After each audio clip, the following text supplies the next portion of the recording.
I met him first, say, in 1929, through the intervention of a friend of mine, common friend, who asked Mr. Gandhi to see me, you see.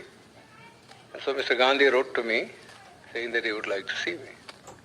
So I went and saw him. That was just before going to the Round Table Conference. And then he came to the second Round Table Conference, didn't come for the first. And he was there for about 5-6 months. And there, of course, I met him also and faced him also, you see. Then, once thereafter, he also, after the signing of the Pune Pact, you see, asked me to come and see him. So I went to see him. He was then in jail. You see. But that's all the time that I have met him. But I always say that as I met Mr. Gandhi in the capacity of an opponent, I have a feeling that I know him better than most other people because he had opened his real fangs to me, you see, and I could see the inside of the man. You see, while others who generally went there as devotees, you see, saw nothing of him except the external appearance which he had put up as a Mahatma, you see. But I saw him in his human capacity, the bare man in him.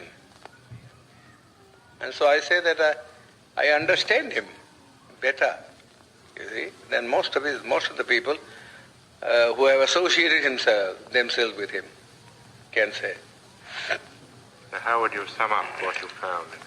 Well, I must say at the outset that I feel quite surprised, you see, at the interest which the outside world, Western world particularly, seems to be taking in Mr. Gandhi. I cannot understand that. You see. So far as India is concerned, he was, in my judgment, you see, an episode in the history of India. Never an epoch maker. Gandhi has already vanished from the memory of the people in this country. His memory is kept up because the Congress party annually, you see, gives a holiday either on his birthday or some other day connected with some event in his life, and has a celebration every year going on for 7 days in a week. Naturally, people's memory is revived. But if these artificial respirations were not given, I think Gandhi would be long, long forgotten. You don't feel then that he fundamentally changed the aspect of Not at all. Not at all. In fact, he was all the time double dealing. He conducted 2 papers, one in English, the Harijan, you see, and before that, Young India. And in Gujarati, he conducted another paper, you see, which is called the Deenbandhu or something like that. Now, if you read the 2 papers, you will see how Mr. Gandhi was deceiving the people. In the English paper, he posed himself as an opponent of the caste system and of untouchability, you see, and that he was a Democrat. But if you read his Gujarati magazine, you see, you will see him a more orthodox man. He has been supporting the caste system, the Varnashram Dharma, and all the orthodox dogmas, you see, which have kept India down, you see, all through ages. In fact, somebody ought to write Mr. Gandhi's biography by making a comparative study of the statements made by Mr. Gandhi in his Harijan and the statements made by Mr. Gandhi in this Gujarati paper. There are 7 volumes of it. You see?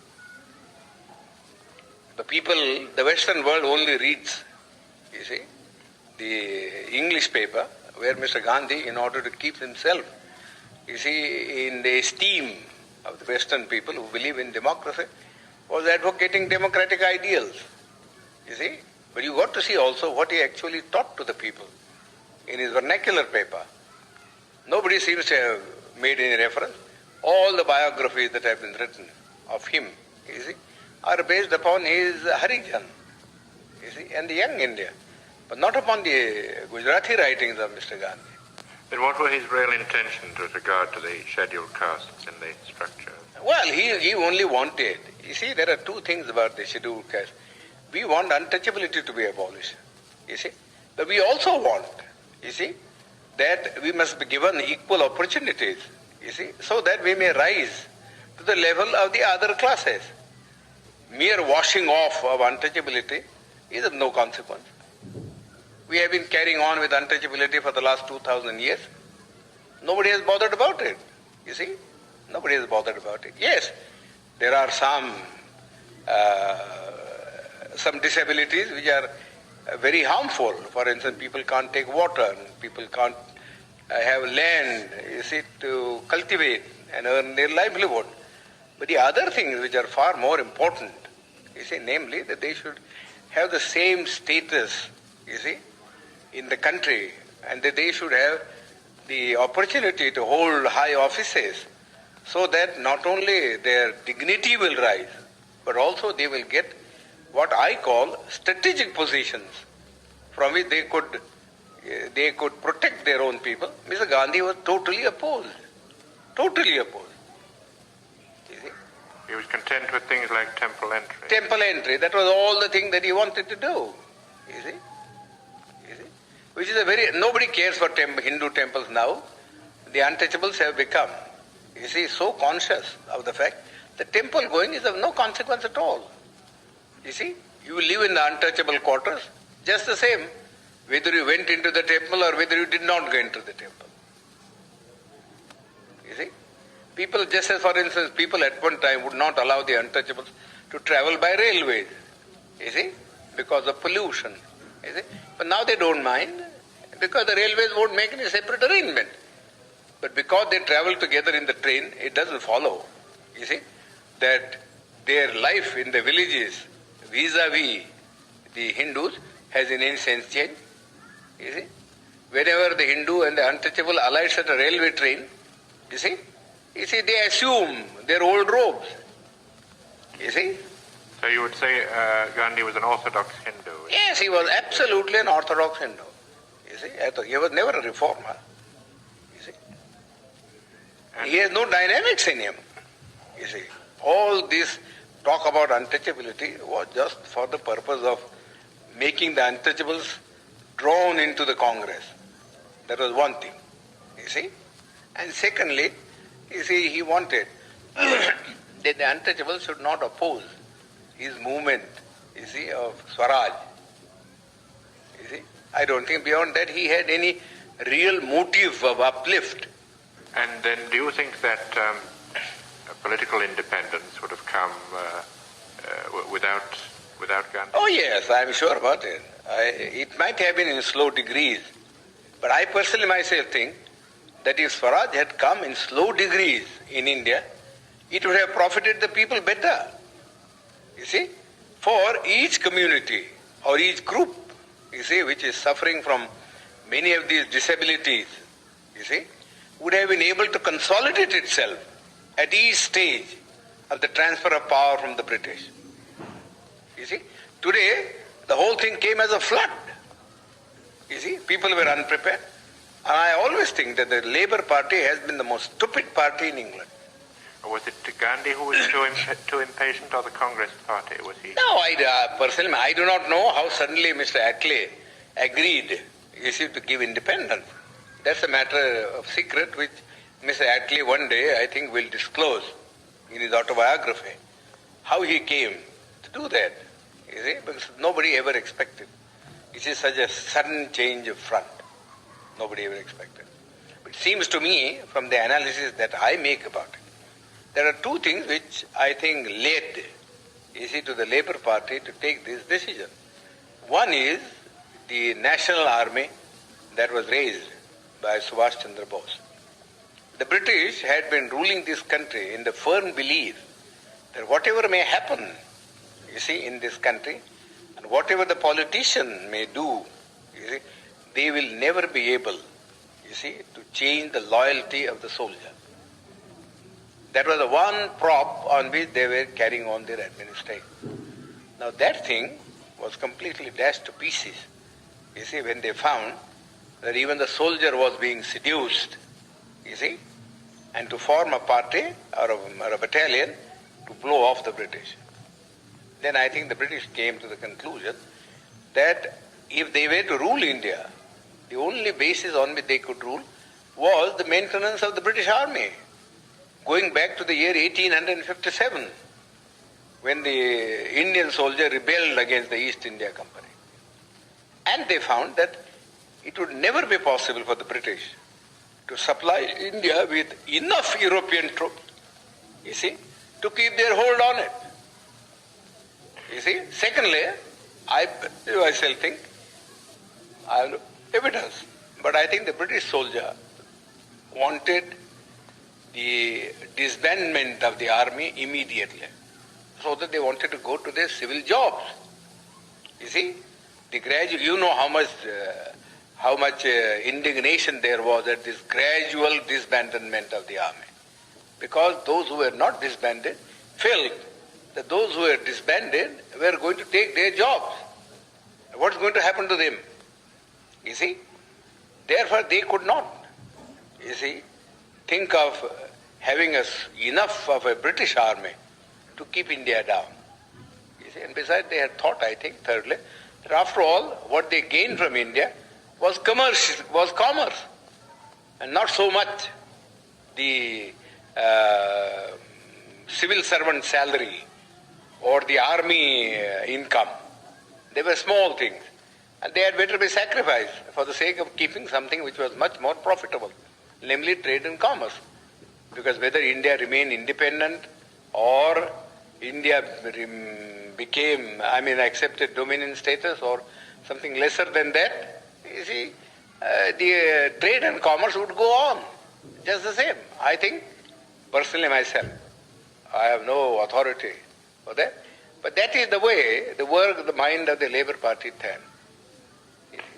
Now, casting your mind back to the Pune Pact, the Yorabda Pact, Yes.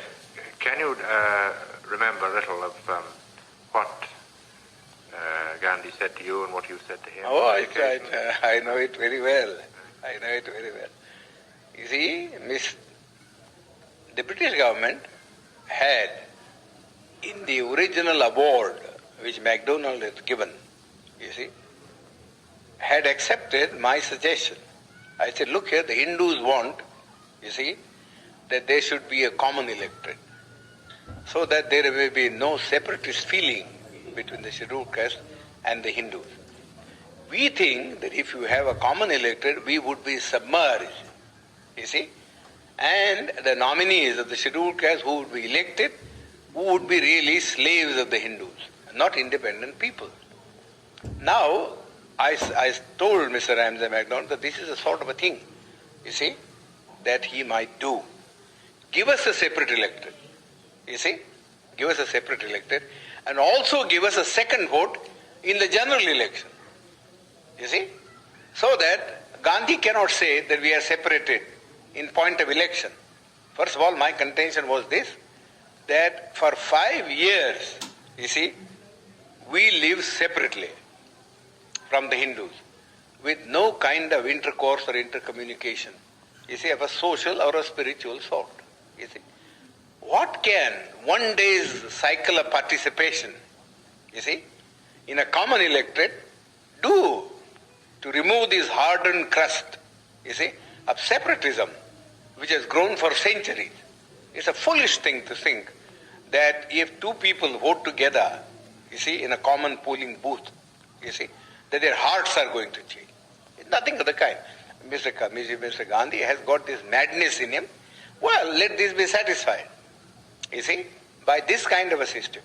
Give the untouchables 2 votes, you see, and give them a population representation of ratio, so that the weightage would be in terms of votes and not in terms of representatives, so that the Gandhi and others may not complain, you see. That Ramsay MacDonald accepted. You see, the award was really my suggestion. I wrote to him a letter from Naples, you see, that this is what I would like him to do, you see, so that there may be no trouble. This is exactly what he did. You see, gave us a separate elected and also a vote in the general elected. You see. But Gandhi didn't want that we should send our two representatives. You see. Therefore, he didn't want the separate electorate part of the award and went on fast. You see, went on fast. Then they all came to me. They said, well, the British government said, if he agrees, you see, to abandon the award, then we have no objection. You see. But we can't abandon the award ourselves. We have given the award, we have taken all things into consideration, and we think this is the basis. You have to read Ramsay MacDonald's letter. It's a very clear statement that we haven't done anything to aggravate the separation. You see, in fact, we are trying to bridge it up by bringing the two sections together in a common electoral roll. But Gandhi's object was that we should not get, you see, free, independent representative. Therefore, in the first place, he said, no representation ought to be given to us. That's how his stand in the Round Table Conference. You see, he said, I recognize only three communities. You see, namely, Hindus, you see, Muslims and Sikhs. These are the only three communities that will have a political recognition, you see, in the constitution, you see. But the Christians or the Anglo-Indians or the scheduled caste will have no place in the constitution. They must merge themselves in the general community. That was the stand that he had taken. Well, all his friends, I know, you see, were asking him how foolish was his attitude. You see, his own friends had quarreled with him on this subject. That if you are prepared to give, you see, special representation to the Sikhs and special representation to the Muslims, who are 1,000 times superior in strength, you see, and political and economic stamina, how can you deny it, you see, to the scheduled caste or to the Christian? You see? He always used to say, oh, you don't understand our problem. You see, that's all he was saying. Alexander even, who was a great friend of his, had a serious quarrel with him, as he told me. Then the French woman, who was his disciple, I forget her name now, you see, she also had a great quarrel with him. That we don't understand this attitude. Either you say, we won't give anything to anybody. Let there be just a common role. You see, then we can understand that that's a democratic thing. You see, but to go on saying that you will give it to the Muslims, you see, and you give it to the Sikhs, you see, but not to the scheduled caste, seems absurd. You see, he could give no answer. He could give no answer. So we suggested this method. He also did in the beginning when he wrote a letter, Ramsay, he said, no, the scheduled caste should have nothing. No representation. You see. Then his own friend said to him, this was asking for too much. You see, nobody would support you in this matter. Then Malviya and others came to me and said, well, could you not help us to solve this problem? You see, I said, well, I don't want to solve this problem by sacrificing what we have been able to get from the British Premier. So you went to as I said, I suggested alternative formula. And that formula was that I am not prepared to give up the separate electorate, but I am prepared, you see, to modify the thing. You see, in this way, namely, that the candidates who would stand in the final election on behalf of the scheduled caste should be first elected by the scheduled caste themselves. Sort of a primary election, you see, and that they should elect 4 people, you see, 4. And the 4 then should stand in the general electorate, you see, and let the best one come, you see, so that we get some assurance that you don't put up, you see, your own nominees, you see, but that we do get people who will express our voice in the parliament. That Mr. Gandhi had to accept, so he accepted that. You see? Of course, we had the benefit of it only in one election, in 1937. You see? There you will see that the Federation swept the poll. Gandhi was not able to get a single candidate of his party elected. Well, did he bargain very hard at the end of his fast? Oh, of course. He bargained and bargained. I said nothing doing. You see, I am prepared to save your life. You see, provided you do not make hard terms. You see, but I am not going to save your life at the cost of the life of my people. You see, this is too much. How much I have labored. You see, in all this, I know very well, and I am not going to sacrifice your whim, sacrifice our people's interest, just for the sake of satisfying. Yours is a whim. You see, how can one day's common election alter the situation? Simply cannot alter the situation. So what did he say to that? He couldn't say anything. You see, he couldn't say anything. He was very much afraid, you see, that the scheduled caste would be a sort of as independent a body as the Sikhs and the Muslims were. And that the Hindus would be left alone to fight a battle against the combination of these three sections. That was what was at the back of his mind. And he didn't want the Hindus to be left without any allies. So really he worked entirely as a politician. As a politician. He was never a Mahatma, and I refuse to call him Mahatma. You see, I've never in my life called him Mahatma. He doesn't deserve that title. Not even from the point of view of his morality. You see.